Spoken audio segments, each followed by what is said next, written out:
Hello, hello, hello. It's Michael E. Gerber speaking to you again from Carlsbad, California.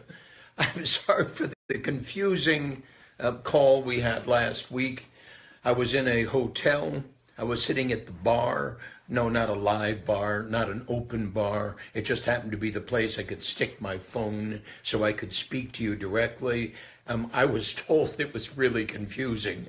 I was told that, in fact, I kept on looking off in the distance. I was told that I wasn't speaking to you. Well, now I'm speaking to you because here I am in my home office having a conversation. And today the conversation is a meaty one.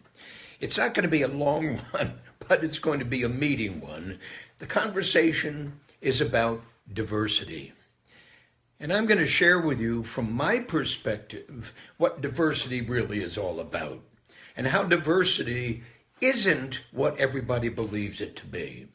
How diversity is a state, a place that in fact is actually what it's become, not what we intend for it to become.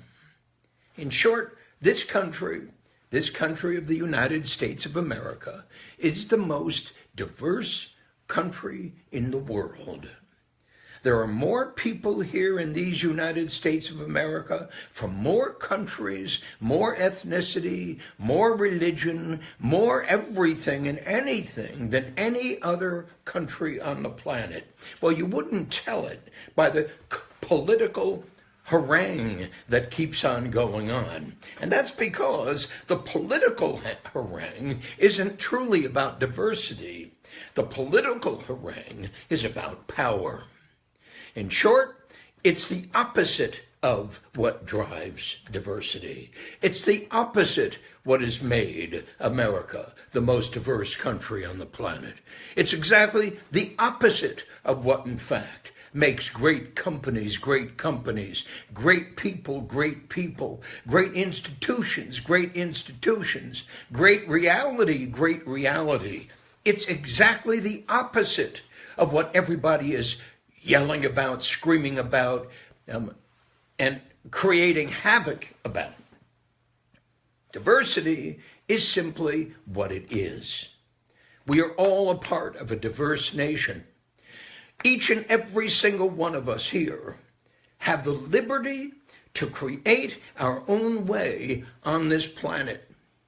And that's what is so astonishingly brilliant about this extraordinary invention called the United States of America. It was invented based upon a premise, and that the premise is that every single individual has an opportunity here, by God, blessed with the opportunity to grow, each and every single one of us, based upon our own individual calling. In short, every single one of us does have that ability. How do I know that? Because for the past 81 years, I've been living it. In short, every mistake I've made has been mine. Every success I have made has been mine. Every commitment I have made has been mine. Every problem I've suffered because of my lack of intelligence, my lack of realization, my lack of knowing. In fact, nothing here in this country has inhibited me from doing what I've set out to do. Now think about it. I was born in the year 1936. And during that time, my people, the Jewish people, were suffering the indignity of slaughter, of control, of magnified, intense hatred throughout the world. I was blessed because I was born here.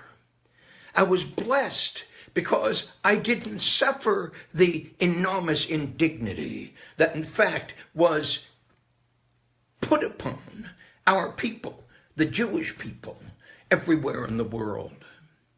What an extraordinary country this is. Hear me, diversity is all around you. Diversity is all around you. Diversity is all around you, and every single one in your own diverse, extraordinarily unique individual state of mind and heart can listen to me right now and do exactly what I'm going to share with you right now. And every single one of you will be able to successfully achieve a result right now. No matter who you are, no matter what you know, no matter what school you went to, no matter what your parents did or didn't do, no matter where they were born, no matter where their parents were born, no matter the color of your skin, no matter the religion you wear in your heart, no matter what, every single one of you are universally capable of realizing what I'm going to share with you here, and what I shared with you last week, and the week before, and the week before. How do I know that? Because we've done that. How do I know that?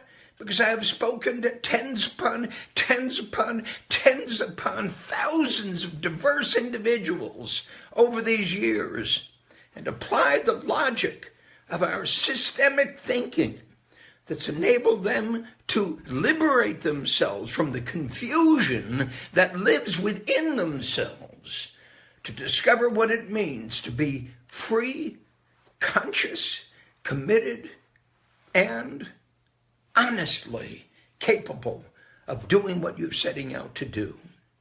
Yes, every single one of you can. So let me speak to you about each and every one of the individual questions I've received over the past week. John Prest, hello, in the United Kingdom. Terry, hello, in Portland, Oregon. William, hello, in Phoenix, Arizona. Carl, hello, in Hawaii. Rose, hello, in Houston. Keith, hello, in Oklahoma City. Sienna, hello, in Los Angeles. James, hello, in Ontario, Canada. And David, hello, in Denver, Colorado. So let's start with the questions. John Prest asked me, how can employees work, perform, and behave to help the general operations of the business? We spend so much time as managers and business owners learning how to understand our employees and create an environment that is productive and professional, but there must be some involvement from both sides, i.e., you don't work for your manager, but with your manager. Hope that makes sense. Many thanks, John Prest. John, it does make sense. You don't work for your manager, you work with your manager. On the other hand, you also work for the company your manager works for. And that company was created in the mind and imagination of the individual who opened its doors. And so it would be very, very critical, I would think, for every single employee to know what that individual who opened the doors of that company had in mind when he or she did open the doors. Who is that person? How does that person think? What does that person wish to accomplish in the course of the creation and growth of that company?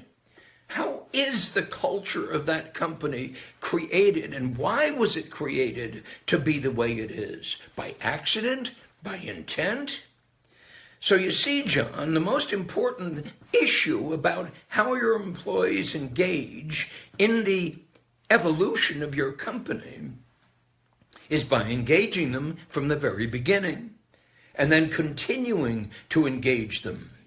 You engage them by telling them the story of their company, by telling the philosophy of your company, by telling the logic of your company, the reason for your company, the raison d'etre of your company. In short, you're responsible and accountable for creating the atmosphere within your company that begins at the very beginning when you bring somebody aboard.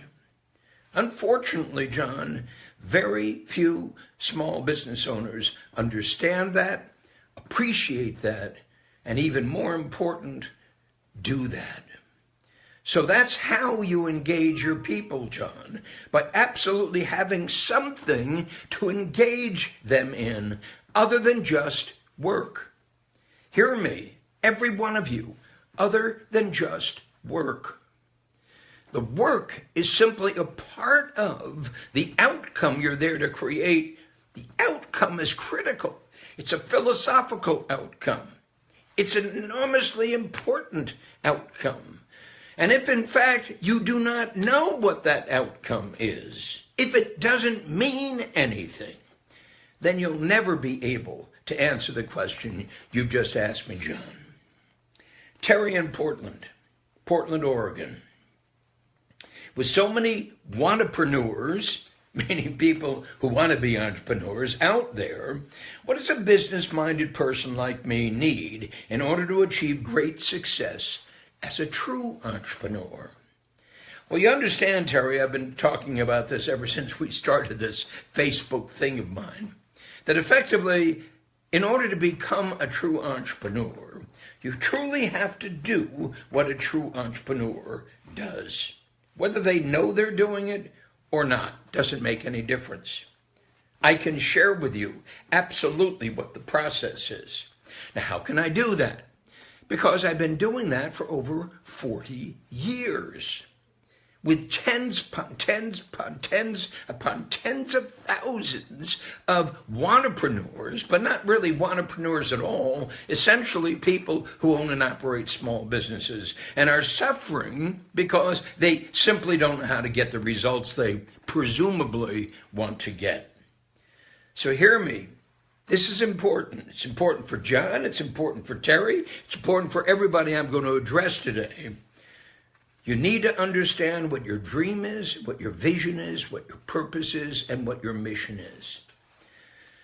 In order to truly awaken the entrepreneur within you, the true entrepreneur, you must know what your dream, your vision, your purpose, and your mission are.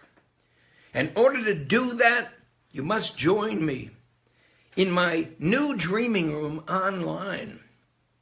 Good news is, you get to go through this process with me, every single one of you. All you need to do is to go to Gerber81.com, Gerber81.com, and enroll. I'm launching it on November 14th at 4 p.m. California time, and I'm going to be delivering it for 7 consecutive weeks, 90 minutes a week. And take you through the process you're actually asking me about. And every single one of you are asking me about the very same thing. How do I do this? How do I do this? How do I do this? How do I do this? Well, let me tell you, the great news is there's a very true and pragmatic process that you can engage in. I've invented it over 40 years. Millions of my readers have plugged into it, but only for a moment. They might read one of my books, not 29 of my books. They might read part of one of my books, not all of one of my books. They may read any number of my books and not do any of my books. I'm going to take you through the process to awaken the entrepreneur within every single one of you. And in fact, the way I believe is the only way on the planet to intentionally do it. So hear me, Terry, go to Gerber, Gerber, 81.com and sign up. And I'll see you on November 14th, 4 p.m. my time, California time, whatever time it is there in Phoenix or in the United Kingdom and so forth and so on. Just do it. In terms of, and this is from William in Phoenix, in terms of 1, becoming a business owner, 2, hiring employees, team, and 3, creating a system, which steps need to come first and which step is the most difficult? The steps that need to come first are the one I just shared with you, William. In short, you got to have a dream, a vision, a purpose, and a mission. Your dream is the great result you intend to produce in your company. The vision is the form your company must take in order to produce that great result. Your purpose is the impact you're going to have on your most important customer. And your mission is to invent the system that will enable you to achieve that result. First, the dream. Second, the vision. Third, the purpose. Fourth, the mission. So hear me. Go do that and come join me in the dreaming room. William, They're in Phoenix, Arizona. I'll be in Phoenix, Arizona on November 14th for 90 minutes. You get to come there with me. Go to Gerber81.com and stop arguing with me. Carl, in Hawaii, what are the key strengths of an entrepreneur? Persistence, persistence, persistence, persistence. Those are the key strengths of an entrepreneur. Dogged determination and persistence. I love to say, if you have the will, I've got the way. Hear me, I do have the way. We have had more of an impact on more small business owners than any other individual on the planet. Not just because I say so. Inc. says so. Everybody says so. You understand my point? In short, you get to do it. You get to answer the questions you're asking me, and you get to start it in the only way you can start it, by building a platform upon which you're going to grow your great growing company. Go to Gerber81.com. All of you do it. November 14th. November 14th. It's right around the corner. November 14th at 4 p.m. my time. I'm going to be here, God willing, and I'm going to take you through the process 1 week at a time for 7 consecutive weeks. And then when you get done with the dreaming room, oh, do I have an absolutely profoundly powerful surprise for every single one of you. But I'll share that later. Hear me. When you enroll in the dreaming room, you're also going to get as a gift a $295 product, which is called the course. It's a video course, and it defines the steps beyond the E-Myth. Step 1 through step 8, the 8-fold path to do exactly what you're each asking me how to do. Rose in Houston, how does a growing entrepreneur handle and manage multiple projects? I know you, sir, have many different areas of expertise and wear many hats. How can I learn to juggle it all as you do? Rose, just do what I do. Just listen to what I say to you. Go to Gerber81.com, enroll, and then join me in this extraordinary journey, because I'm going to take you through the process, step by step by step by step. What an extraordinary gift. For only $1,995, you get to enroll in a dreaming room that has cost as much as $10,000, just the tuition, which I've led throughout the world. In fact, led in hotels throughout the world at great cost to the people who come to spend time with me, to truly begin to understand that an entrepreneur is a dreamer, a thinker, a storyteller, and a leader. A dreamer, a thinker, a storyteller, and a leader. There's no guesswork about this, guys. There's no guesswork about this, Rose. There's just doing it. Isn't it wonderful that there is actually a process for doing it, and that process has proven itself over 40 years of work that we have done with countless thousands upon thousands of people just like you, Rose? Isn't it wonderful that everybody can do it?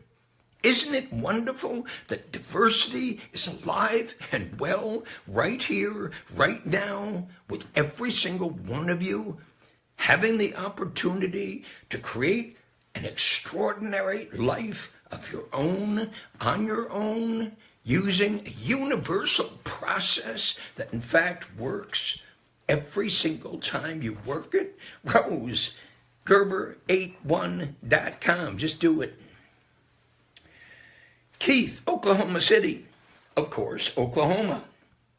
Hello, Michael. Recently I read Why Most Small Businesses Don't Work and What to Do About It. Essentially, you read the E-Myth Revisited, Keith.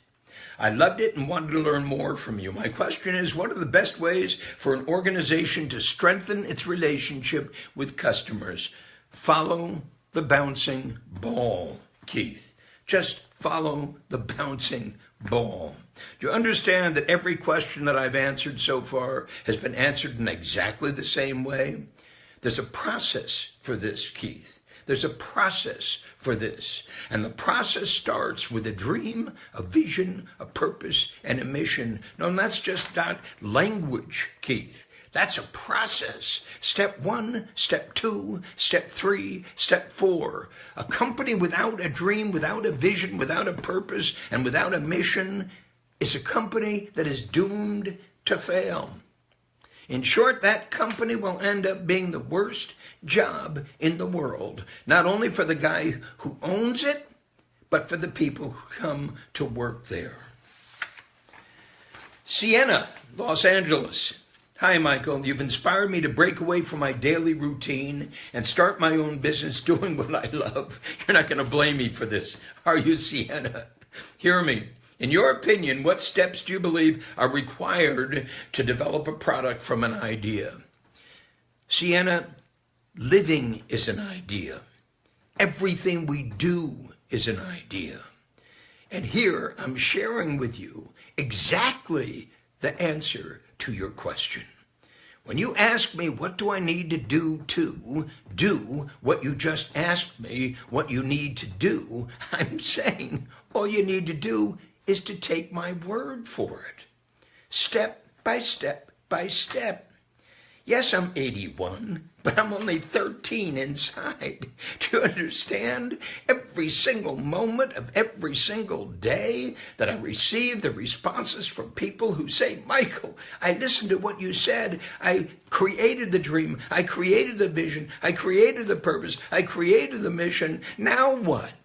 Sienna, now what is here for you? For every single other individual who has come to me to ask me how to do it, there's a way to do it. There's a way to do it. Every single one of you, there's a way to do it. You don't have to guess about it anymore. You don't have to listen to everybody who's selling you something. You don't have to wonder and wonder and wonder, am I an entrepreneur? Can I be an entrepreneur? Is an entrepreneur born or is an entrepreneur made? All the questions I continually am asked and then answer, and I'm answering in identically the same way. Isn't that wonderful, Sienna? A dream, a vision, a purpose, a mission. Holy moly. It starts on November 14th, Sienna, at 4 o'clock our time, because you're in LA, and I'll be there, right there. All you got to do is go to Gerber81.com. Ain't going to be somebody else showing up in my place. It's going to be me. It's going to be me because I've got an astonishing gift to provide every single one of you. And that astonishing gift is going to blow your mind because I'm going to walk you through the exact process, the eightfold process that every great growing company must pursue, must do, if it in fact is going to become a great growing company. Sienna, just got to be there. Go to Gerber81.com. You'll fall in love with me. What can I tell you? You'll fall in love with me because what I speak is the truth. And I speak it from my heart. And I speak it from years of experience. And I speak it from the most successful book on business and entrepreneurship ever published, according to the Wall Street Journal. It has had more influence on more people than any other book in the world. The E-Myth Revisited. Why most small businesses don't work and what to do about it. Do it.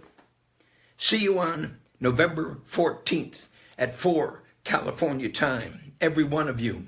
James, Ontario, what are the most important values you seek in an entrepreneur or business leader? There's one value. Hear this: meaning. If what you do in your company is trivial, is superficial, is simply there to create money, then you've missed the most important mark. Meaning. Ask this question, every single one of you, James. What's the meaning of my company? What's the meaning of my service? What's the meaning of my product? Not to me, but to them. It's not about you. It's about them. And if an entrepreneur isn't focused completely upon them, upon the impact he or she is going to have upon them, your most important customer, then it's meaningless. It's not about becoming the millionaire next door. It's not about rich dad, poor dad. It's not about the money at all. It's about the meaning. That's what I look for in a great entrepreneur. And that, unfortunately, is what's missing in so many of us. We simply don't know what it means, or have even asked the question, what's the meaning of this? That's what I look for, James. David in Denver, Michael, I currently still work in my 9-to-5, but I'm working hard to break free of this pattern. No need to break free of this pattern, David. One thing I still struggle with is how do you get others to accept your ideas? Well, hear me, it's a process. We don't have to struggle to get others to accept our ideas. We have to accept that we don't know how to engage others in what they perceive to be a meaningful way. And so this extraordinary process is a true awakening process. So David, hear me, go to Gerber81.com. Yes, I know, it sounds like that's the only answer I have to give to everybody here, but it is the only answer I have to give to everybody here. All you need to do is to go there, enroll there, and we'll see you on November 14th. And we'll see you for 7 consecutive weeks. And every single question you're going to ask about creating a company that works better than any other will be responded to in the Dreaming Room. In the Dreaming Room online. How extraordinary. Now, I got a question that was asked by somebody who's on the call, Rob Riedlinger. You've spoken to me through your books for years. Okay, Rob, so join me in the Dreaming Room so I can speak to you directly. So it's one thing to hear me in my books. It's another thing to hear me live. I love you all. I wish you were all here right now and we can have this great convocation, this diverse convocation. Every single one of you born however you were born, to achieve whatever you were born to achieve. And I love to say, if we are all born in the image of God, as it said, then we were born to create. Make the room for me to engage you so you can understand what that means. Born to create what? Your purpose-driven life. I love you all. I'll see you all soon. November 14th, Gerber81.com. Bye-bye.